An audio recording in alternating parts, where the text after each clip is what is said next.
Something specific about chemotherapy. Chemotherapy are associated with high levels of anxiety. And the anxiety is often highest before the first application. And this is mainly because of the unfamiliarity and the uncertainty of what is going to happen to you and how your body will react. Chemotherapy can affect your psychological well-being during your treatment, during the course of chemotherapy, but also after your treatment, because you might have lingering side effects or persistent side effects. Patients receiving chemotherapy in an isolated environment describe the loss of the ability to touch or to be touched by others as the most significant psychological deprivation. So when receiving chemotherapy, you may feel physically ill and weak and uncomfortable and able to move freely. And that can contribute to feelings of anxiety and depression, and even feelings of hopelessness and helplessness. But it's also good to know that these emotions have to do with your treatment. It has to do with your confinement and will pass once the chemotherapy is over. Most people feel very tired and fatigued during and after chemotherapy. And there is a clear association between fatigue and psychological distress. It is not only physical performance that is affected by fatigue, but also your cognitive functioning, your intellectual functioning, or the way that you are thinking. Cancer-related and chemotherapy-related fatigue impairs activities of daily living, such as your work performance, your school, and your studies, and contribute to anxiety and depression and poor overall health-related quality of life. So understanding your fatigue can already help you to make peace with it and to accept it and work with it. After your treatment, after you complete your treatment, in your recovery phase, there is a complex rehabilitation process that has to do with persistent symptoms of depression or anxiety or other belated side effects, like specifically fatigue or pain or weakness. And I find often that patients are unprepared for this. It is a difficult transition to move from an acute and active cancer patient to beyond the treatment stage, where the recovery stage begins. So ask your hematology team, especially the psychologist, to prepare you for this new stage in your life. This is a stage where you develop a whole new normal, where you develop a new rhythm, a new way of thinking, a new way of living.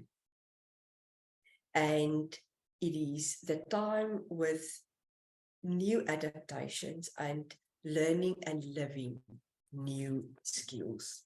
When you are discharged, and after the completion of your treatment, set yourself some realistic goals for each day. Make sure that you acknowledge the changes and losses that have come from your illness. Family and friends often want to help you, so let them know what is most helpful. to you, what your needs are. It might be practical support, like driving you to appointments, or making a meal, helping with work or your children, or even just listening to when you had a rough day. Remind yourself of the things that you can still control. While you need to accept the things that you cannot control, such as a cause of your illness and various side effects, it is important that you can still choose things like your goals for every day, or your longer term goals, some chores or hobbies, what you wear and eat, and what you think or say. Don't be defined by this illness. It might be a part of your life now, but it is not all of you. Be realistic about what you can do considering your energy levels. You may not be able to do all the things that you used to do before your diagnosis, but don't beat yourself up. Reconsider your priorities. Put your time and energy into people and activities that are really important to you and that you can accomplish. Engaging in daily relaxing or meditation exercises can help you feel relaxed and manage anxiety, pain, and help you to sleep. Keep your thinking balanced. I know it's not always easy, but don't be unrealistically positive, but don't be unrealistically negative either. Don't allow ruminating negative thoughts in your head. Change it to more realistic and positive thoughts. So, an AML diagnosis can really leave you vulnerable and susceptible to psychological distress and in need of specialized services to help you with survival in this new and unfamiliar situation. The primary aim in cancer intervening psychotherapy is to enhance your quality of life through helping you to achieve optimum functioning within the limits of your cancer. And this can help you to endure your treatment better and help with overall adaptation and acceptance to your new normal. And then last, talk a little bit about family members and friends that assist you and that support you.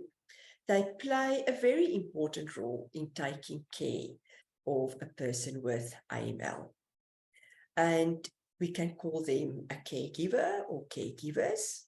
And they provide, well, you get different caregivers. You get caregivers that provide physical and practical support. And then you get caregivers that give you emotional support, even if they live far away.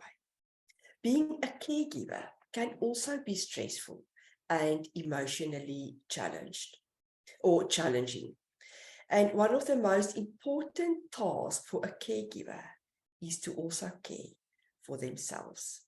Talking to a professional person might help to put your own fears and your own feelings into perspective and help you to understand your patient's emotions better. Make time to get away on your own, a change of scenery, and to interact with other people. And allow and acknowledge your own feelings and talk about it. You cannot be strong all the time. Nobody can be strong all the time. To be strong literally means to be in contact with your emotions and to accept it for what it is and to be able to talk about it. Don't make the cancer the white elephant in the room. So to summarize, I want to underline that cancer treatment and care includes both medical and physical health. Acknowledge and address your emotional responses. as well as the psychological, social, and behavioral factors. Your psychological healing process, when diagnosed with AML, is grounded in emotional expressing and putting it in the framework of your cancer and your cancer treatment, and the understanding of your emotional experience while going through a tough and unfamiliar and often overwhelming phase in your life. Thank you very much.